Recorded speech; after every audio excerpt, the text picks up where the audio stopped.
One long weekend for 25-year-old Shanquella Robinson and her group of friends who went to Cabo to celebrate one of their birthdays. She told me they had a chef they was getting ready to eat. They was eating tacos, something, salad or something they was eating. And I said, well, okay, I love you, have a good night, and I'll talk to you tomorrow. And I never talked to my child again, and she never made it back home. Robinson's mom, Salamandra, says within 24 hours of her daughter's arrival, she was dead. Figuring out how or why has only added to the family's nightmare. It started with a frantic call from Robinson's friends. They said she wasn't feeling well. She had alcohol poisoning. They couldn't get a pulse.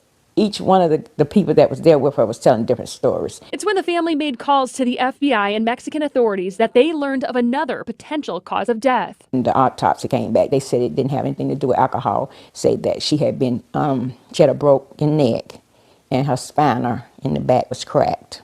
She had been beaten.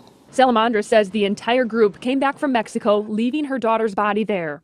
Nearly 2 weeks and $6,000 later, her body is back home.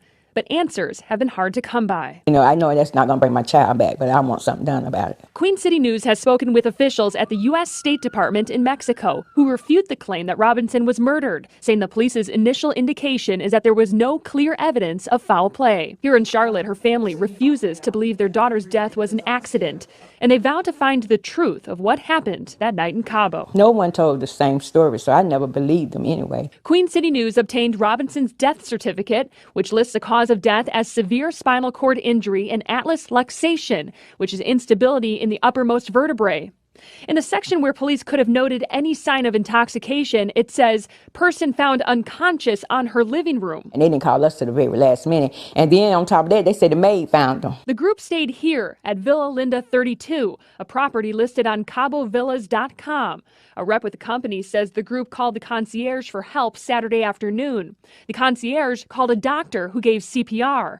Robinson died at 3 p.m., an estimated 15 minutes after her injury. We obtained a list of 7 guests who signed into the villa and called the phone numbers they left with the company. Some numbers